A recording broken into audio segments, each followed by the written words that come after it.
혹시 이 영상도 해야 할 일을 미루고 있는 와중에 보고 계실까요? 이번 영상에서는 우리가 자꾸 딴짓을 하게 되는 뇌과학적 이유, 그럼에도 미루는 습관을 바꿀 수 있는 과학적으로 검증된 세 가지 전략, 마지막으로 최근 들어 자꾸 미루고 무기력해진다면 의심해봐야 할 정신의학적 질환까지 이렇게 정리하여 말씀드리겠습니다.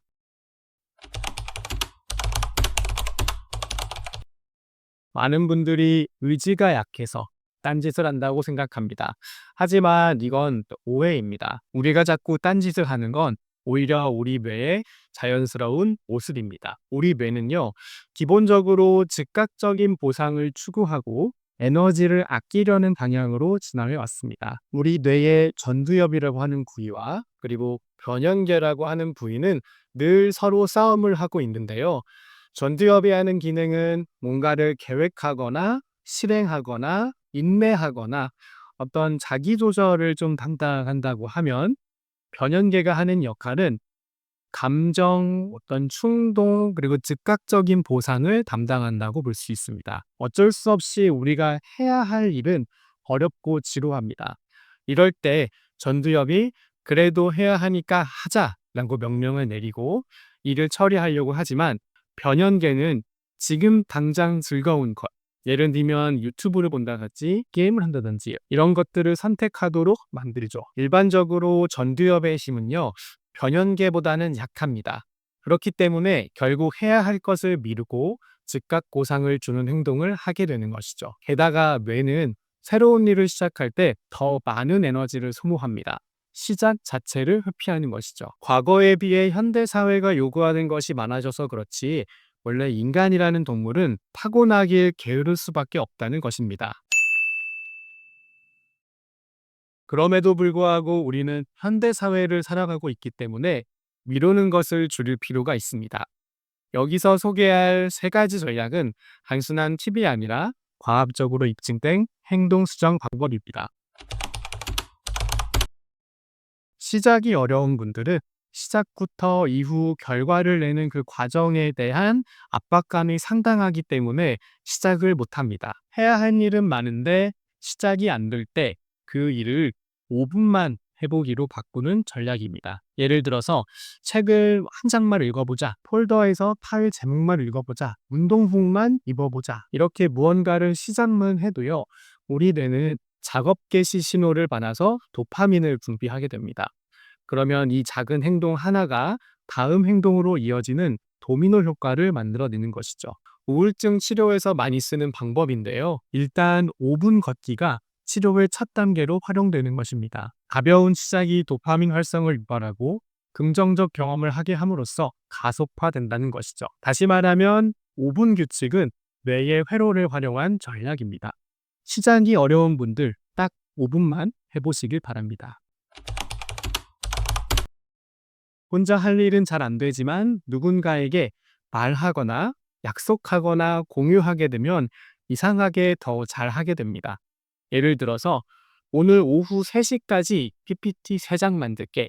끝나면 보내줄게. 오늘 운동 끝나면 인증샷 보낼게. 이러한 한 문장이 미루는 습관을 끊는 열쇠가 될 수 있습니다. 인간은 사회적 감시에 민감하고요. 이를 통해서 스스로의 행동을 조절합니다. 행동경제학자 댄 에리얼리는 인간은 내적 동기보다 외부 피드백에 훨씬 강하게 반응한다고 말합니다. 사실 이 방법은 제가 가장 많이 사용하는 방법 중에 하나인데요. 정말 하기 싫은데 반드시 해야 할 일이 있다면 언제까지 이걸 할 테니까 확인해 달라는 말을 꼭 합니다.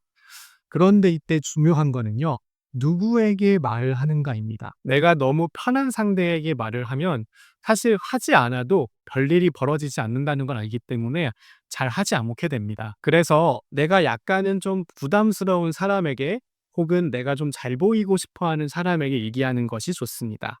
실제로 이 방법은 ADHD 치료에서 행동수정 기법으로 활용되기도 합니다. 우리 뇌는 스스로를 위해서보다 누군가에게 보여주기 위해 더 열심히 움직이는 경향이 있다는 것을 이용한 방법이죠. 딴짓을 하지 않으려고 노력하는 것이 아니라 딴짓을 하기 어렵게 만드는 환경을 조성하는 것입니다.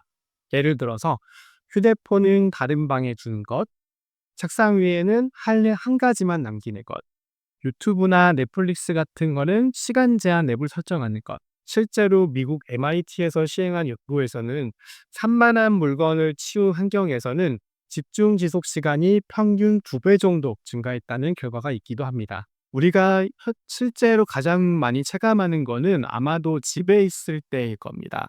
보통 집에 있으면 아무것도 하고 싶지도 않고 해야 할 것들을 미루게 되는 경험 많이 하셨죠? 집은 우리가 너무도 딴짓을 하기에 좋은 환경이기 때문입니다. 그래서 다른 사람의 어떤 시선을 많이 의식하는 분들이라면 사람이 좀 있는 카페에 가거나 열린 공간의 독서실을 가는 것이 환경을 통제하는 데 도움이 됩니다.